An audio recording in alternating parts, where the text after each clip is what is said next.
So um, we had a conversation before, Dr. Oudi and I.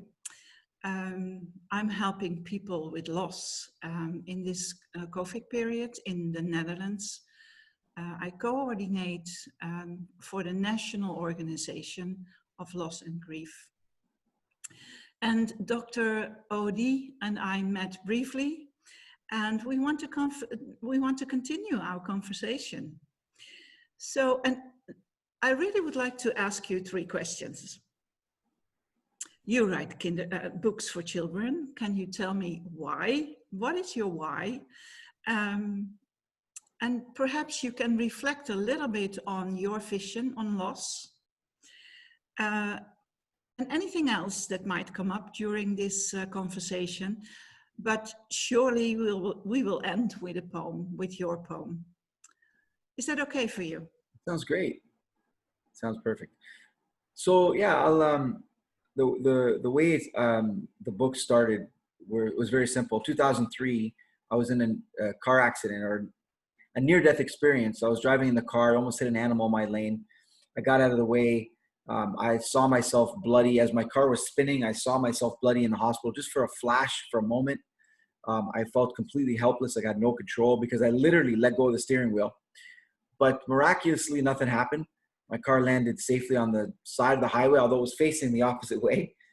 And that's how my kids' books started. So I had this idea that, hey, you know, my train of thought was, if I was a young chiropractor at the time. So I thought, you know, if chiropractic had died with me, I would be, you know, if I was the last chiropractor, it would have died with me, right? And so I thought, you know, I got to leave something behind. I had no idea what.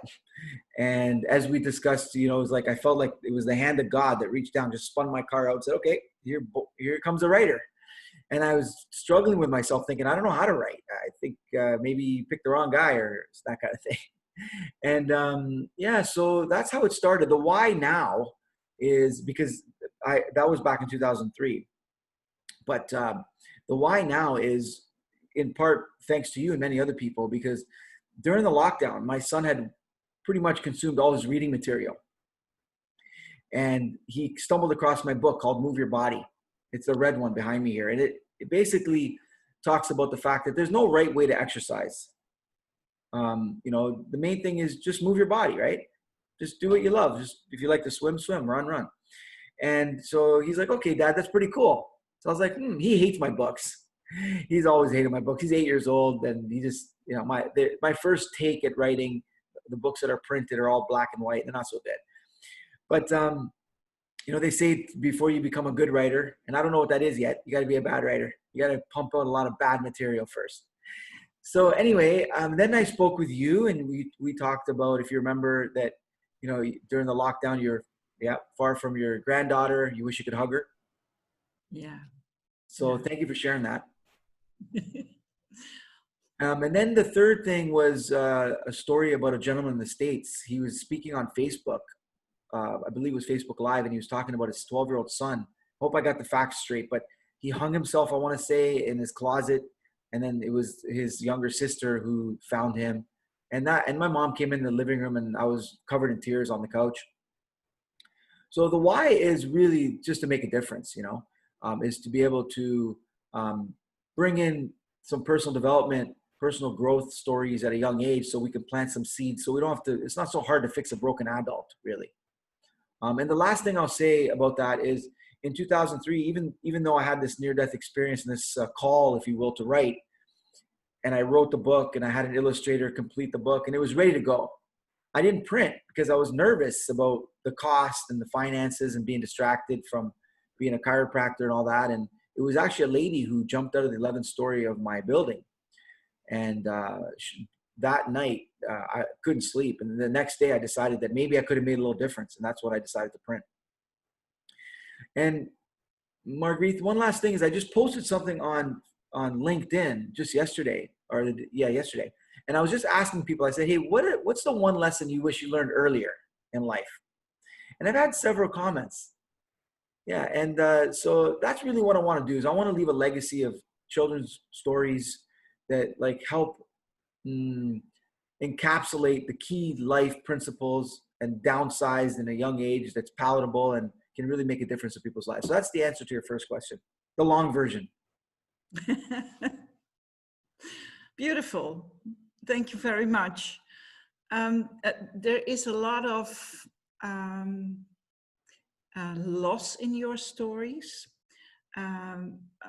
that you want to counteract almost, that you want to find an antidote for. So tell me something about what is your outlook on death and loss and grief? Yeah. So it's a little bit, I want to say twisted or unusual.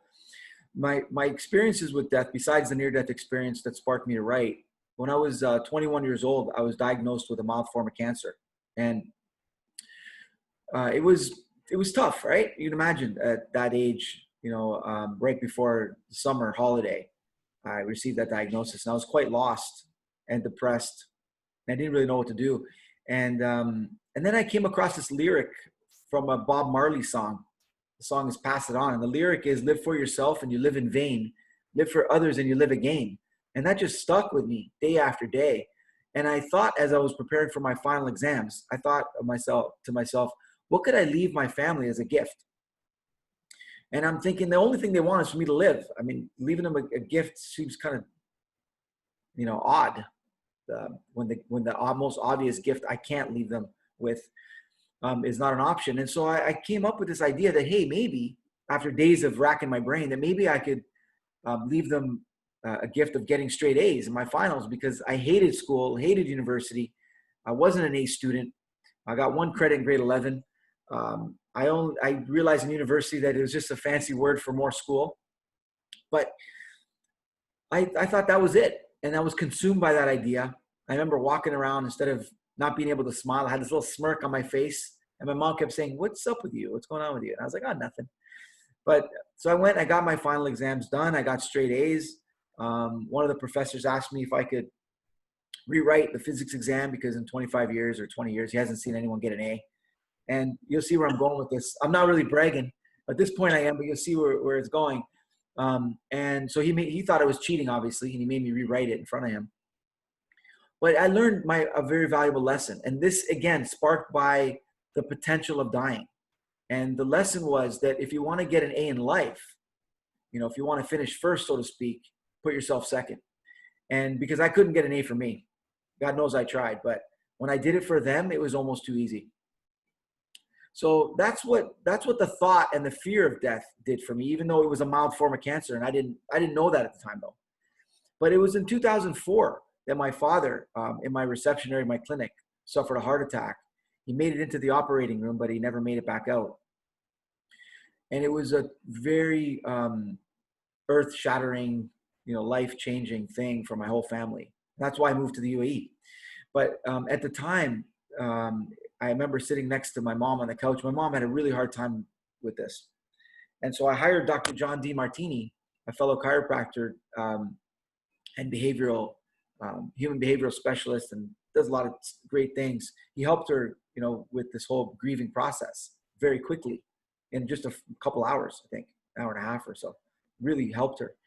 And, I remember sitting next to my mom on the couch, and I said, because she was there for me when I had, the cancer. It was probably my toughest moment. And this was her toughest moment. And I said, "Mom, it's simple. I'll sell everything I have. It's just me and you right now. My brother and sister are in the Emirates." And I said, "We'll travel the world." Because what I understood from grief is that, it just takes time to get back on your feet. It's the one thing that starts big and gets small over time for some people. And I said, so I opened up the map. I sat next to her on the couch. I said, "Where do you want to go?" And she pointed to the UAE. So in a few months, I sold everything I had and, gave a lot of things away and moved to the Emirates. But it was a hard time for me to believe that my dad is gone. Like I just couldn't really understand why people are crying and mourning. It didn't make sense to me, because till this day, I don't really feel a distance from him. Like you can sit next to someone on the couch and feel oceans apart, and you can be oceans apart and feel really close. I felt really close, even though he was, the last I saw him, they were burying him, right? So I remember telling my brother at the funeral, I said, Sam, there's no way I'm looking down when they put that into the ground. There's no way. So we got to do something something has to go up. And, what do you think? Balloons or what? And he had the idea. Boom, he just got it. He's my older brother. He turned to me and he said, white doves. And so when we set these 24, it was interesting because he died February 24th, and we asked the funeral home people if they could tell us if they had any doves and how many they had. They said, we said we want all of them, and they said we only have 24.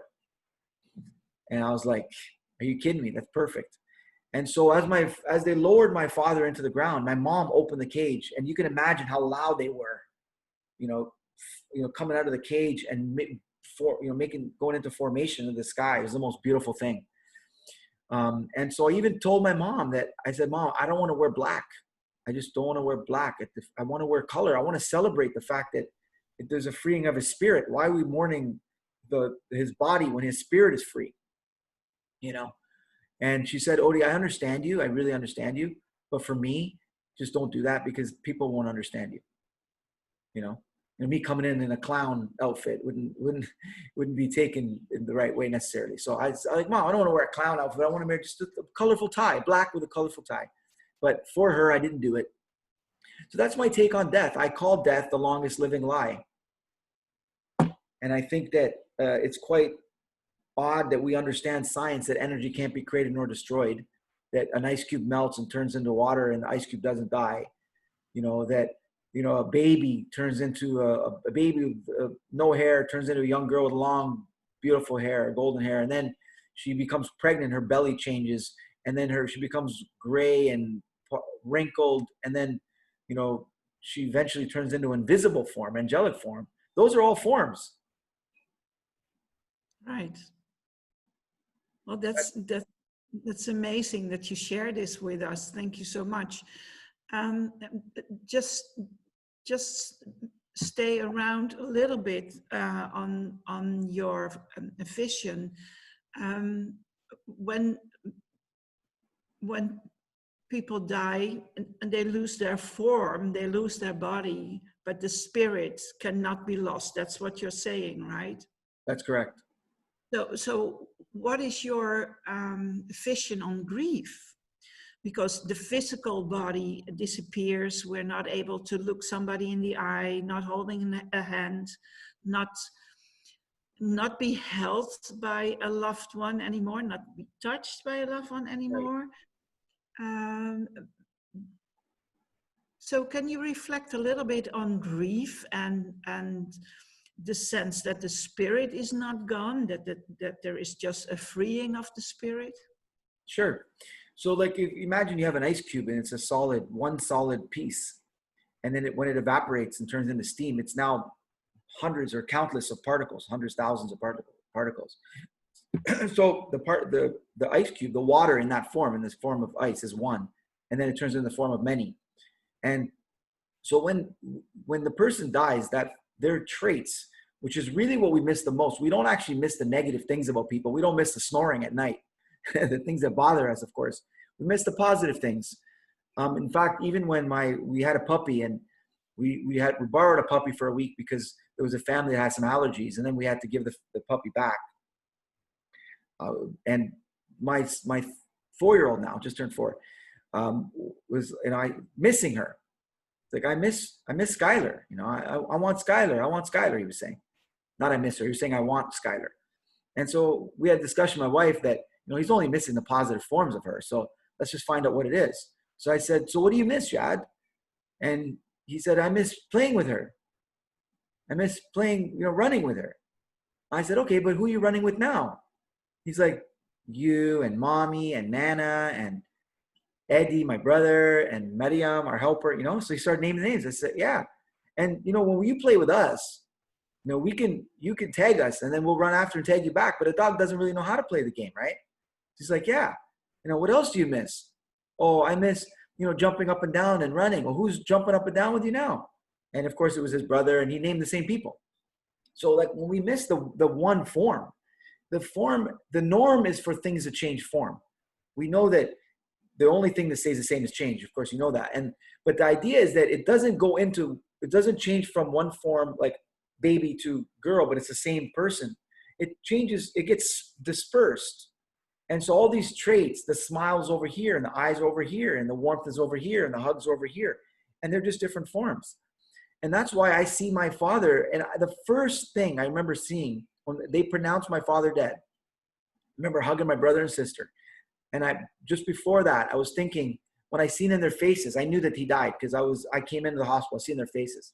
And I just remember saying to myself, please God, I know there's no crisis without blessing. Please help me see the blessing.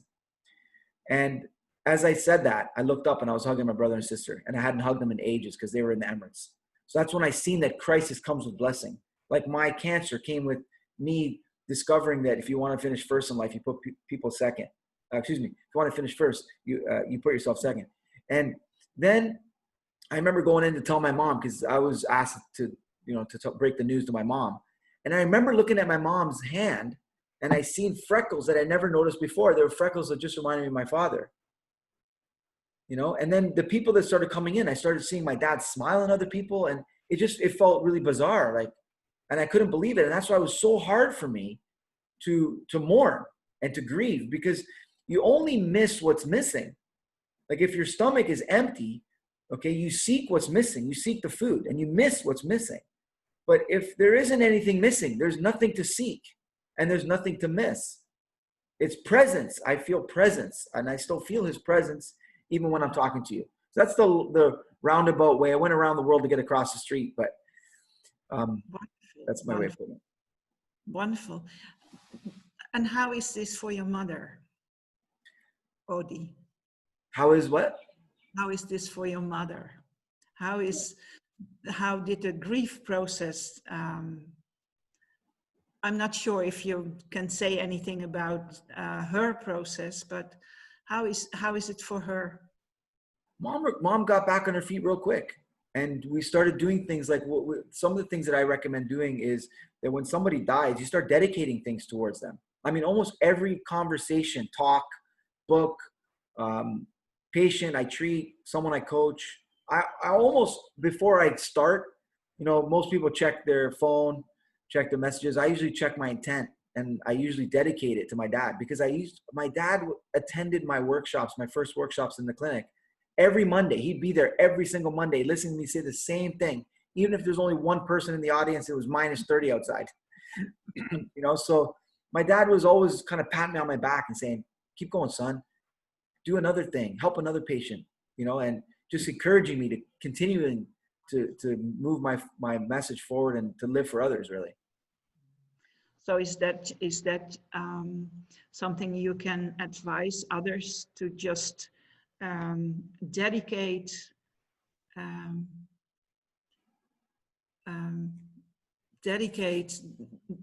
the beautiful memories, say out loud the beautiful memories of a person who just passed on?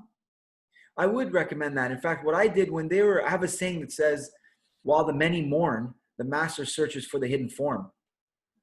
And so when my family and all the relatives were in the room, basically sitting there quietly, looking down at the floor, all wearing black with, long faces, of course, I couldn't sit in that. I couldn't be there. It was very hard for me. So I went into my bedroom with a doctor. At the time, he was a university student, medical student, and it was a friend of my dad, son of my dad's friend. And so I said, Shadi, maybe, because I didn't know how to use PowerPoint back then and how to do pictures and stuff. So he started uploading all these pictures for me not uploading, but attaching onto, or, inserting into a PowerPoint presentation. And so we basically, at the funeral home, when people were coming in, before they go into the viewing, they would see this big screen TV with my dad's first picture when he was a baby, and then all his main pictures, throughout his life, and his favorite quotes. And people would stand out there crying at not the loss necessarily, but at the beauty of the life that he led and that he left, behind with his family. And so, yeah, I would recommend considering their memories. For some people, if it triggers pain, that's not the best approach. But for some people, it may, if they feel distance, if they do look at photos or videos and pictures and think of, some of those memories that they had with them. It may help bring them closer to them. Yeah. So wonderful. So people who are listening to your words, they might be very inspired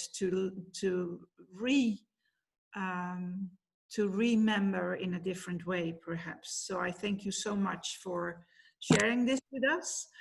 Can I invite you for our closing to share one of your poems? Sure. Love to. Wonderful.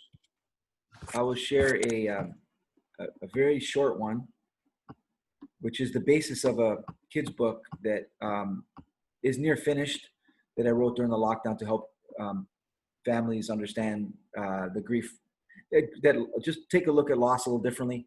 The book is called The Unseen World. It may change in terms of the title, but this is the working title at the moment. And here is the poem. It's very short, and it goes like this. Whatever you think is lost, search at all cost. For in time you'll find that they will appear in your mind, because nothing's ever gone. In a new form, it always lives on.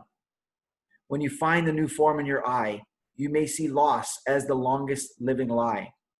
Don't delay your search. Hurry up and start, and you'll begin to heal your precious heart.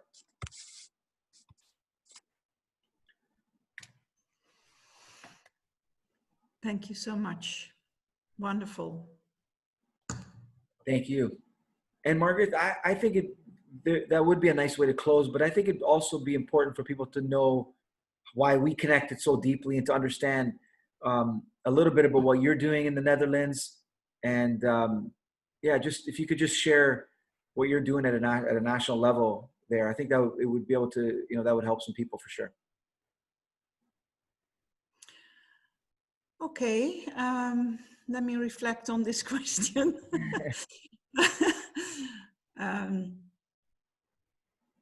Well, I've lost my husband, and that has been 6 years ago now. And at that time, we could create a gathering that was really honoring his life. And that was very helpful to be in this process of letting go and of grief. And we could share, at that time, we could share with friends and family. And it was really a wonderful celebration, even with our grandchildren. They were very involved in his life, and also when he died. And during this COVID time, people cannot gather together like we did before.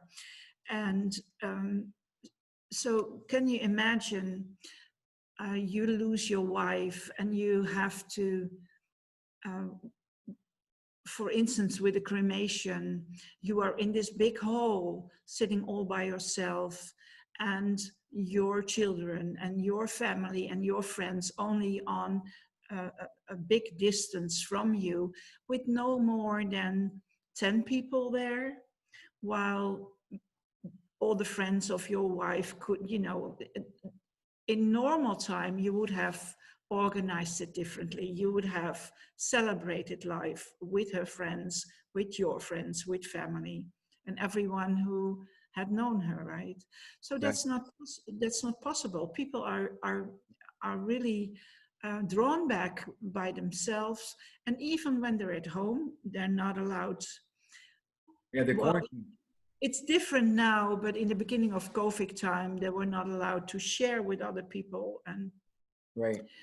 So, and I felt so sorry for them. So I decided to create an offer for free, that everyone who would have lost somebody could have a listening ear at least. And now there is this national organization in the Netherlands, and they said, well, Margreeth, this is such a wonderful suggestion. We would like to embrace this for everyone in the Netherlands. Beautiful. Yeah, so that's where it started off, and now all the people who are really facing difficulty, they can call us, and I coordinate this, so all their calls come in with me, and either I speak with them, or if they're in different parts of the Netherlands, I connect them with uh, therapists who are specialized in loss and grief. That is So incredible. in the morning the phone is ringing, and during the weekends and evening times especially, people will find a listening ear. That is incredible. I mean, just imagine, like you said, normally the gift that the deceased usually leaves you with is one more gathering, right? He brings people together, he or she, and everyone can connect and be there for you. And now with this whole, COVID period, many people are alone, and that can't be easy. No. Yeah. So it's amazing what you're doing. That's fantastic. Thank Incredible. you. Incredible. Thank you so much. Thank you. And we'll sign off now, I guess, right? Yes, we sign off now. All right. I'll see you on the other side. Good. 1 second here.